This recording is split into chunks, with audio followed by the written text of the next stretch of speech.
chapter 15. A psalm of David. Lord, who shall sojourn in your tabernacle? Who shall dwell upon your holy mountain? He that walketh uprightly, and worketh righteousness, and speaketh truth in his heart, that hath no slander upon his tongue, nor doeth evil to his fellow, nor taketh up a reproach against his neighbor, in whose eyes a vile person is despised, but he honoureth them that fear the Lord. He that sweareth to his own hurt, and changeth not. He that putteth not out his money on interest, nor taketh a bribe against the innocent, he that doeth these things shall never be moved. All right, well, let's go back up. Verse 1. Once again, this is a psalm of David. Pick up here in verse 1. Lord, who shall sojourn in your tabernacle? Who shall dwell upon your holy mountain? This psalm begins with a question. I love the psalms that begin with questions because we always get the answer after it.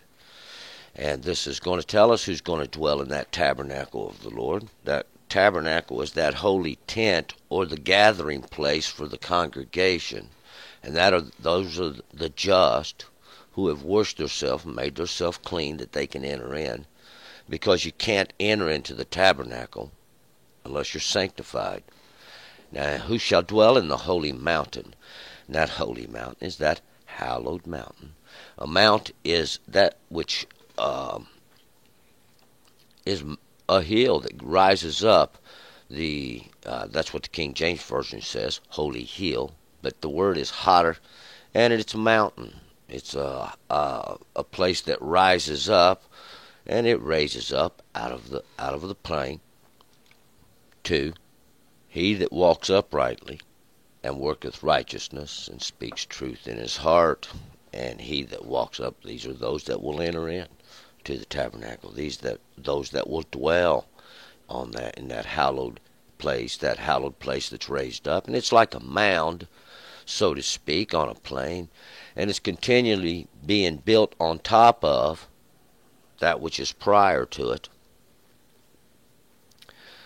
But these ones that walk uprightly, they shall dwell there. These ones that work righteousness, that do justness, that are just, fair, equal, honest, treat others like you would be treated. It's a very simple understanding.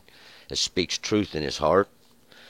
That speaks truth in his heart within his own understanding. This is things you would contemplate instead of contemplating evil or wickedness or violation of law. You would contemplate goodness and truth or the law. 3. That hath no slander upon his tongue, nor doeth evil to his fellow, nor taketh up a reproach against his neighbor. That has no slander, and this slander is to badmouth, go behind somebody's back and talk bad about them. The word is ragal, and it means to go about on foot, spy out, look about, be lurky, to be a talebearer, a slanderer, and you shouldn't. You don't want people going around talking about you behind your back. If they do, it should be all good, we would hope. This tongue's that which works, and that's what happens. People do these evil things. They plan evil. They maybe have one face in front of their neighbor and do a whole nother thing behind their back. These are those that take up a reproach, a hatred. Maybe somebody's told you something, but and you believe it. So you put that, and you act the same way. That's the same. This is what it is. And your neighbor ain't done nothing to you. 4. In whose eyes a vile person is despised, but he honoureth them that fear the Lord. He that sweareth to his own hurt and changes not. And that's if you understand what a vile person is. Today we have a great backwards understanding of this. These that are despised. See, these that cause the incorrection. These that are rejected. These that refuse to hear. This would be what a vile person is, and that's a simple thing. That's the law. that which defines wickedness, that which defines sin, that which defines the evilness. He honors them that fear the Lord. Why? Because they have respect for others. They have honor. They have the law within them. We'll find God put it on your heart in the beginning. It's a free will acceptance or a free will rejection. But he swears to his own hurt. He changes not. There's to swear to his own hurt. If there's going to be any lost in the covenant, in the oath, it's going to be to him, because we'll find out he takes responsibility. He's not a man who's afraid, or a person who's afraid to take. He's not a person who is afraid to take responsibility. And he changes not. He does not waver when he makes up his mind. 5. He that puts not out his money on interest, nor takes a bribe against the innocent. He that doeth these things shall not be moved. He that puts not out his money on interest. You don't loan for the reason of gain. See, that's not why you loan money out. If you loan money out, it should be to help others who are in need, and because you have it. I have one simple rule, one simple law. I never loan money out unless I have it to give. And I never give it expecting it back.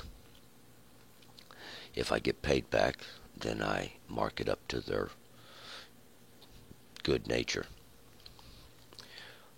He don't take bribes against the innocent. To take a bribe against the innocent, this is not something to take a bribe against the innocent this would be more into application of those that have the ability to do this. We'll find they take these bribes or to punish somebody without having even heard their case of guilt or case of what they are, but for higher purpose, somebody else's, to buy off, so to speak, judgment. He that doeth these things shall never be moved. And these are just a few things. This is just a few things that you would have to do. But a man of this integrity, or a person of this integrity, a person with these foundation in their integrity, should surely not be moved. They're like a rock, because one thing is they have the understanding of the law of God, which God put in you from the beginning. We're going to move forward. Psalm 16. Turn and return.